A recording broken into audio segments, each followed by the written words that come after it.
السلام علیکم ورحمۃ اللہ وبرکاتہ۔ الحمدللہ رب العالمین والصلاة والسلام علی رسولہ النبی الکریم والعاقبۃ للمتقین۔ قال اللہ تعالیٰ فی القرآن المجید: لقد ارسلنا رسلنا بالبینات وانزلنا معهم الکتاب والمیزان لیقوم الناس بالقسط وانزلنا الحدید فیہ باس شدید ومنافع للناس۔ صدق اللہ العظیم۔ شہر حیدرآباد کے میرے عزیز نوجوان پروفیشنلز، ٹیکنوکریٹس اور ایس آئی او سے وابستہ میرے عزیز ساتھیوں، آج کے اس پروگرام کے سپیکرز، ڈگنیٹریز، میں سب سے پہلے تو اللہ تعالیٰ کا شکر بجا لاتا ہوں کہ ایک اہم موضوع پر آپ کے سامنے اپنے غور و فکر کو رکھنے کا موقع مل رہا ہے۔ بڑی عجیب بات ہے کہ ہم قرآن پر جب غور کرتے ہیں تو ٹیکنالوجی کا ایک واضح تصور قرآن کی آیات میں ہمیں نظر آتا ہے۔ سورہ حدید کی آیات جو ابھی آپ کے سامنے تلاوت کی گئی ہیں، ان میں سے ایک آیت میں نے آگے کی تلاوت کی ہے، اس کا ترجمہ میں پڑھتا ہوں۔ بلا شبہ ہم نے اپنے رسولوں کو واضح ہدایات، واضح نشانیاں دے کر بھیجا، اور ہم نے ان کے ساتھ کتاب اور میزان یہ دونوں نازل کیا تاکہ لوگوں کے درمیان عدل و قسط کو قائم کیا جائے، اور لوہا نازل کیا کہ اس میں بڑی زبردست طاقت ہے اور لوگوں کے لیے منافع۔ ساتھیوں، اس آیت پر اگر آپ غور کریں تو ہمیں عجیب و غریب اسرار، چھپے ہوئی چیزیں اور جو کوڈڈ لینگویج قرآن کی ہے وہ اوپن ہوتی ہے۔ اللہ تعالیٰ سورہ حدید کی اس آیت میں فرماتے ہیں کہ ہم نے اپنے رسولوں کو کتاب دے کر بھیجا۔ یہ بات تو سمجھ میں آتی ہے، اب ہمارے نبی صلی اللہ علیہ وسلم پر قرآن مجید نازل ہوا ہے۔ والمیزان، وہ شریعت جو اللہ کے رسول صلی اللہ علیہ وسلم نے ہمارے سامنے لایا ہے، اس کے پیمانے پر ہم عدل اور انصاف کو دنیا میں قائم کر سکتے ہیں۔ یہاں تک بات بہت کھلی ہے، لیکن آپ غور کیجئے کہ ان دونوں چیزوں کے ساتھ تیسری اہم چیز جس کا تذکرہ ان آیات کے اندر ہے وہ ہے لوہا۔ لوہے کو ایک علامت کے طور پر اگر آپ دیکھیں تو قوت اور طاقت کی وہ نشانی ہے جس کے بارے میں اللہ کہتا ہے کہ اس میں لوگوں کے لیے منافع ہے۔ یعنی تین چیزیں ہیں جو اللہ کے رسولوں کو دی گئی ہیں۔ ایک خدا کی راست رہنمائی جسے ہم کتاب کہتے ہیں، دوسری وہ پریکٹیکل ایکسپیرینشل لرننگ اور ایکسپیرینشل ٹیچنگ جو اللہ کے رسولوں کے ذریعے سے ہمیں فراہم کی گئی ہے، اور تیسری چیز وہ قوت و طاقت جو دنیا میں حصول اقتدار کے لیے ضروری ہوتی ہے۔ اگر لوہے کو یہاں پر ایک استعارے کے طور پر مان لیں، آپ ایک علامت کے طور پر مانیں، سائن کے طور پر مان لیں، تو گویا ہم یہ کہہ سکتے ہیں کہ لوہا انسان کے علم اور انسان کی طاقت کی علامت ہے، اور یہی وہ لوہا ہے جو کبھی تلوار اور بندوق اور کبھی بم کی شکل میں ہمارے سامنے آتا ہے اور مختلف ٹیکنالوجیز میں اپنا رول پلے کرتا ہے۔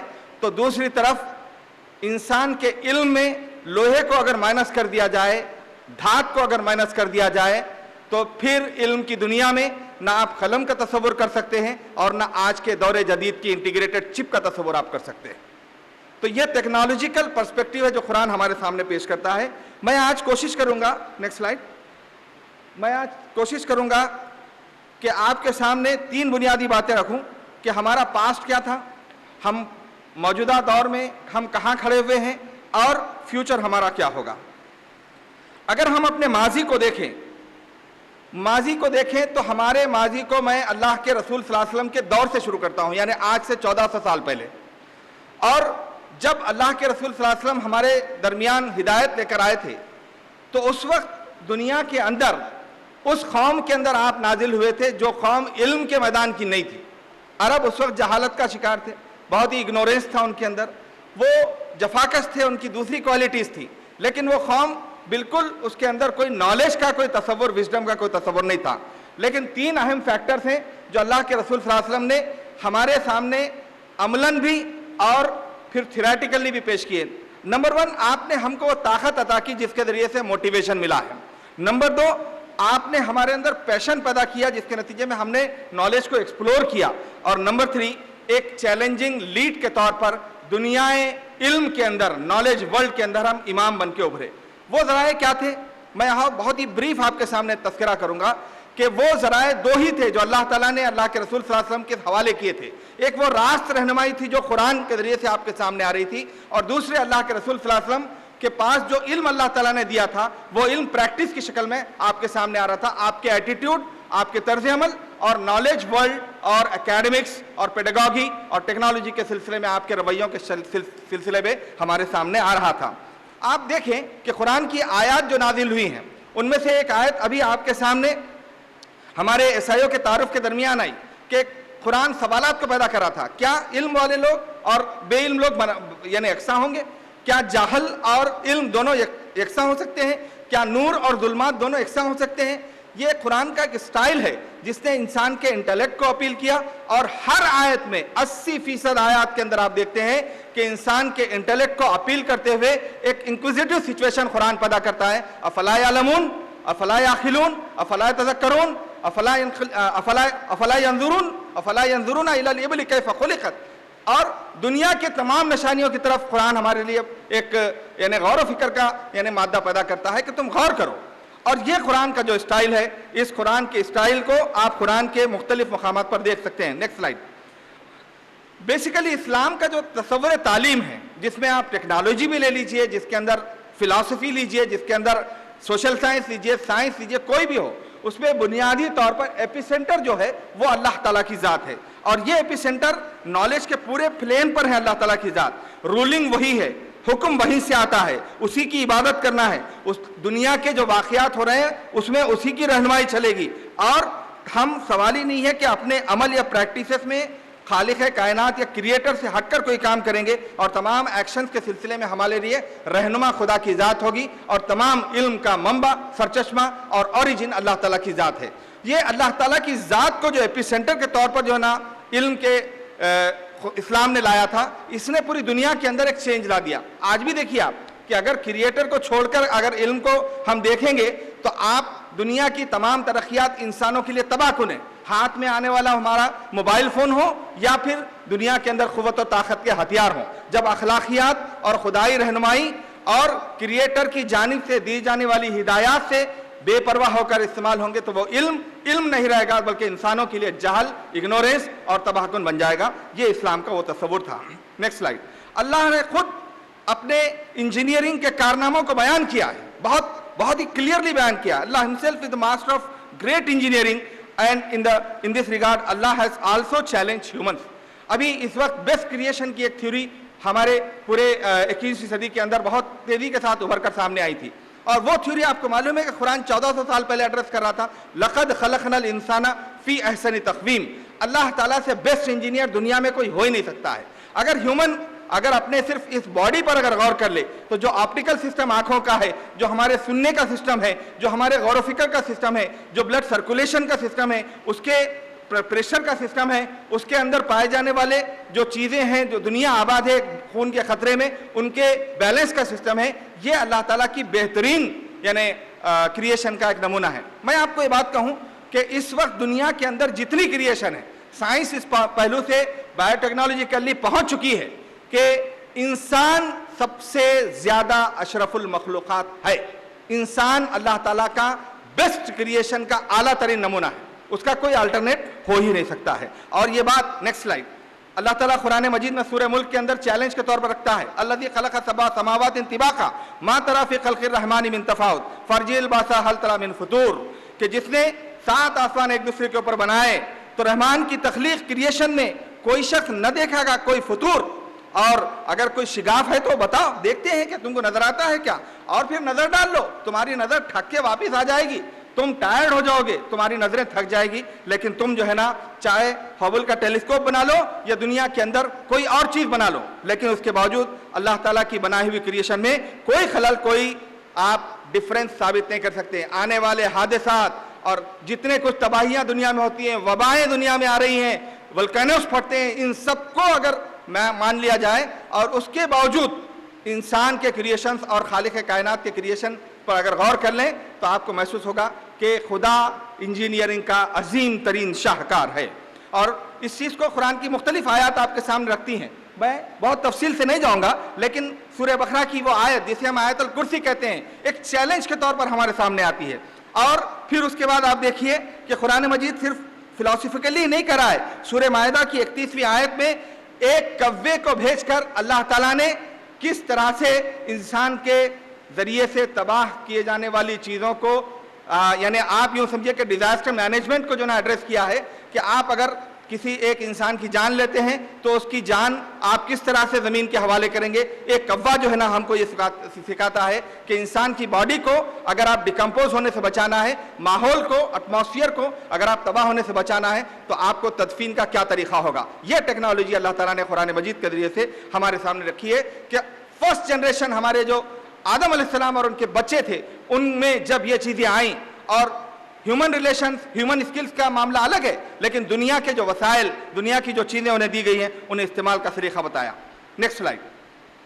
انسان کی فلاح کے لیے پیغمبرانہ ورثے کے طور پر قرآن ہمارے سامنے ٹیکنالوجی کو پیش کرتا ہے. حضرت داؤد علیہ السلام کی آپ لہن کو لے لیں, یا پھر حضرت ذوالقرنین جو کہ یاجوج اور ماجوج کے فتنے کے یعنی کو دور کرنے کے لیے جو نا آئے تھے, ان کی جانب سے بنایا جانے والا وہ پورا نظام جو سول انجینئرنگ کا ایک اعلیٰ ترین نمونہ ہے, قرآن مجید ہمارے سامنے پیش کرتا ہے.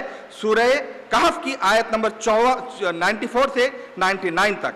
میں وقت کی کمی کی وجہ سے آیات کی تفصیل میں نہیں جا رہا ہوں, صرف ایک ریفرنس کے طور پر آپ کو کہہ رہا ہوں کہ قرآن ٹیکنالوجی کے بارے میں بہت کلیئر ہے کہ یہ پروفیٹک ہیریٹیج ہے, یہ پیغمبرانہ ورثہ ہے, یہ کوئی ایسی ویسی چیز نہیں ہے. کشتی نوح آپ دیکھیے سورہ ہود کی آیت 36 سے 38 میں کشتی نوح کے سلسلے میں کتنی کلیئرٹی کے ساتھ وہ پوائنٹس پورے بیان کیے گئے ہیں کہ ایک بنی ہوئی یعنی کشتی جو انسانوں کو اس دور میں مہیا ہوئی, آخر حضرت نوح علیہ السلام نے اس کے اندر جو ایکسلنس حاصل کیا تھا اور اس عظیم الشان سیلاب کو جوجھنے اور اس کے اندر مقابلہ کرتے ہوئے آگے بڑھنے کا جو آپ نے جو اسکل حاصل کی تھی وہ قرآن ہمارے سامنے رکھتا ہے. اسی طرح سے سورہ انفال کی آیت کے اندر آپ دیکھ لیجئے کہ ڈیفنس ٹیکنالوجی کے سلسلے میں بہت کلیئرلی قرآن بیان کرتا ہے کہ اور جہاں تک ممکن ہو سکے فوج اور گھوڑوں کے ذریعے سے مقابلوں کے لیے تیار ہو جاؤ. اس زمانے میں انسانوں کے سامنے جو کچھ مینز تھے قرآن اس کو جو ہے نا ہمارے سامنے رکھتا ہے, لیکن اشارتاً آج کی پوری ڈیفنس ٹیکنالوجی سورہ انفال کی اس آیت کے اندر آپ کو نظر آتی ہے. تو یہ جو قرآن کا ایٹیٹیوڈ تھا, اس ایٹیٹیوڈ نے اور پھر اللہ کے رسول صلی اللہ علیہ وسلم کے رویے نے جدید ٹیکنالوجی کو دنیا کے سامنے لایا ہے. پروفیسر حمید اللہ کہتے ہیں کہ آج کے 21ویں صدی کے وہ 20ویں صدی کے علم کے بارے میں کہتے ہیں کہ آج کے 20ویں صدی کے اندر جو نالج ایکسپلوریشن ہے اس کے بانی اللہ کے رسول صلی اللہ علیہ وسلم ہے. وہ کہتے ہیں کہ آپ اوپن لرننگ سسٹم, وہ کہتے ہیں کہ آپ ڈسٹینس لرننگ سسٹم اور یہ یونیورسٹیوں کا سسٹم جو اس وقت دنیا میں دیکھ رہے ہیں یہ مسلمانوں کا دیا ہوا ہے, اور مسلمانوں کو وہ شعور جو ملا ہے وہ قرآن اور اللہ کے رسول صلی اللہ علیہ وسلم کے ایٹیٹیوڈ سے ملا ہے. 3 محاذوں پر اللہ کے رسول صلی اللہ علیہ وسلم کام کر رہے تھے. وہ شروع دن سے علم کے میدان کے لیڈر تھے, قائد تھے, رہنما تھے, اور انہوں نے فیوچر میں لرننگ کیسی ہوگی اس کو ڈیفائن کیا تھا, اس کو شیپ دیا تھا, اس کو اورینٹ کیا تھا اور اس کو گلوبلائز کر دیا تھا. یہ وہ پرسپیکٹیوز ہیں جو آج ہم پڑھ رہے ہیں, لیکن اللہ کے رسول صلی اللہ علیہ وسلم نے کیا تھا. میں آپ کو بتاتا ہوں کہ ہم اللہ کے رسول صلی اللہ علیہ وسلم کے جہاد کو اور اللہ کے رسول صلی اللہ علیہ وسلم کے میدانی جدوجہد کو تو لوگوں کے سامنے لاتے ہیں, لیکن علم کے میدان کے جہاد کو ہم نہیں لاتے ہیں. علم کے میدان کا جہاد اللہ کے رسول صلی اللہ علیہ وسلم کا ٹاپ پریورٹی ایجنڈا تھا. جب آپ مسجد قباء میں گئے اس وقت سے آپ اس جنگ بدر تک کا اگر پیریڈ دیکھ لیں تو 17 مدرسے اللہ کے رسول صلی اللہ علیہ وسلم نے وہاں پر قائم کیے تھے. آپ لوگوں کے اندر علم کی ترویج کے لیے آج کی زبان میں اگر کہوں تو ریسورس پرسن بھیج رہے تھے, اور مختلف اس دور کے ٹیکنالوجیز کو سیکھنے, یہاں تک کہ لینگویج ٹیکنالوجی میں تو اللہ کے رسول صلی اللہ علیہ وسلم نے ایک زبردست جو ہے نا مثال قائم کی تھی.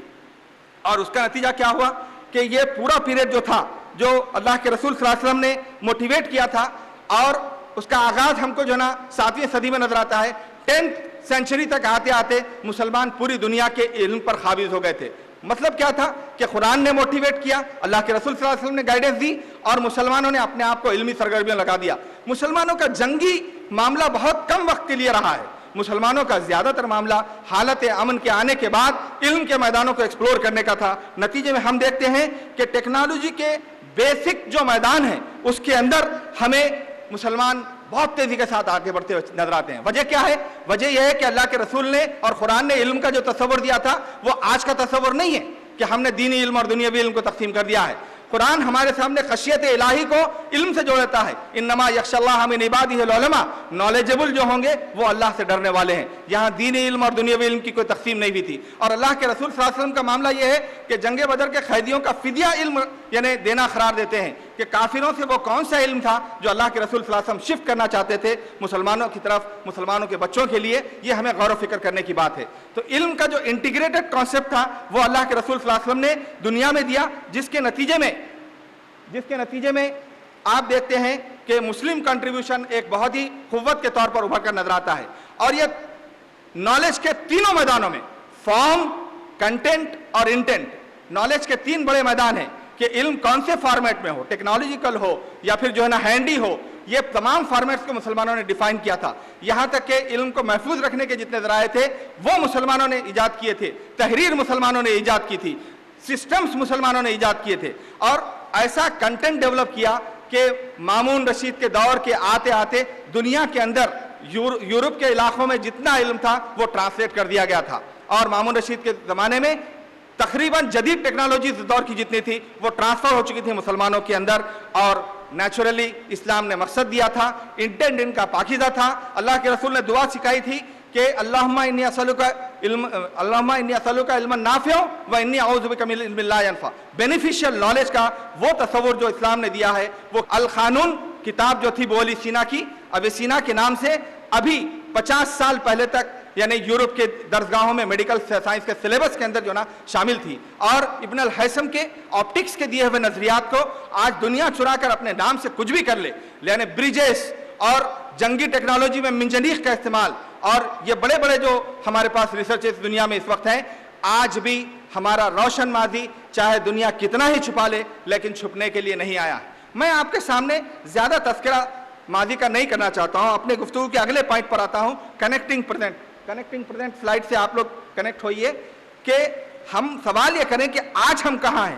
اس ماضی کے ہم پروردہ ہیں جس نے موٹیویٹ کیا تھا, جس نے علم کو پاکیزہ کیا تھا, جس نے علم کو بینیفیشل بنایا تھا, جس نے ٹیکنالوجیز کو دنیا کے سامنے متعارف کیا تھا, جس نے ٹیکنالوجیز کے فیلڈ میں فادرز آف ٹیکنالوجیز کو جنریٹ کیا تھا, جس نے نئے نئے میدانوں کے اندر لوگوں کو آگے بڑھایا تھا اور یہ نہیں دیکھا تھا کہ وہ کس مذہب سے تعلق رکھتے ہیں, جس نے مواقع پیدا کیے تھے, جس نے اپورچونٹیز دی تھی, جس نے مینز کریٹ کیے تھے, اور جس نے علم کے میدان میں کریٹیکل تھنکنگ کو پہلی دفعہ سامنے لایا تھا, کمیونیکیشن کے ٹولز کو دنیا کے سامنے لایا تھا. اور آج کے اگر دور کے حساب سے اگر ہم دیکھیں تو علم کے مینجمنٹ کو دنیا کے سامنے لایا تھا. اسی لیے تو ہمیں حمید اللہ کہتے ہیں کہ 20ویں صدی کے علم کا جو کچھ پھیلاؤ ہے اس کے بانی اللہ کے رسول صلی اللہ علیہ وسلم. ایک طرف یہ صورتحال تھی, لیکن اخلاقیات کا معاملہ بھی یہ تھا کہ ایک انگریز مورخ لکھتا ہے کہ اگر اللہ کے رسول صلی اللہ علیہ وسلم دنیا میں نہیں آتے تو مورلی دنیا ڈیگریڈیشن کے اس پوائنٹ پر تھی جہاں دنیا کسی ورلڈ وار سے تباہ ہونے کی ضرورت نہیں ہے, وہ اخلاقیات میں تباہ ہو کر ایک دوسرے کو تباہ کر لیتی تھی. ڈائنوسارز جس طرح ایک دوسرے کو کھا لیتے ہیں اسی طرح انسان ایک دوسرے کو کھانے کے در پہ ہو چکا تھا. ماضی ایک حسین ماضی, 300 سال کا یعنی وہ سفر جس کے بعد جب آپ نے دنیا علم پر قبضہ کیا تو آپ پولیٹیکلی بھی جو ہے نا آپ ڈومیننٹ ہو چکے تھے دنیا کے اندر. آئیے وہاں سے نکل کر ہم آتے ہیں اب جو موجودہ صورتحال ہے اس کا جائزہ ہم 15ویں صدی سے لیں گے کہ علم کے میدان میں مسلمان جگمگا رہے ہیں, اور 15ویں صدی کے اندر وہ واقعہ پیش آتا ہے کہ آہستہ آہستہ مسلمان دنیا کی طرف جھکنا شروع ہو گئے, اور ان کی سرگرمیوں میں ایسی سرگرمیاں آ گئی جس کے نتیجے میں وہ علم کے اندر جو اپنے آپ کو لگانا اور ٹیکنالوجیز اور اس دور کے جو ہے نا سائنس کے میدانوں کے اندر جو بیس انہوں نے فراہم کیا تھا اس بیس کو جو ہے نا اپنے پریکٹیکیبلٹی سے جو ہے نا اسٹیبلش کرنا, اس مرحلے پر علم کا ہمارے پاس سے نکلنا شروع ہوا. مولانا ابوالحسن علی ندوی لکھتے ہیں کہ 15ویں صدی میں شروع ہونے والے اس کام میں صورتحال یہ ہو گئی تھی کہ اشبیلیہ, تلیتا, بغداد اور غناطہ جیسی مقامات کی یونیورسٹیوں میں صرف اساتذہ مسلمان رہ گئے تھے اور طلبہ مسلمان نہیں غیر مسلم بڑھنے لگے تھے. اور 17ویں صدی تک آتے آتے صورتحال یہ ہو گئی کہ اساتذہ ہی مسلمان تھے, باقی اسٹوڈنٹس مسلمان نہیں رہے تھے. اور پھر اس کے بعد 17ویں صدی میں وہ حادثہ ہوتا ہے. تو دیکھیے یہ سوال ہمارے سامنے ہے کہ اب ہم آج جائزہ لیں کہ 300 سال کی کوشش میں ہم نے پایا اور 300 سال کے ہماری تناسانی نے ہمارے علم کو ہمارے پاس سے نکال کر یورپ کو منتقل کر دیا. اب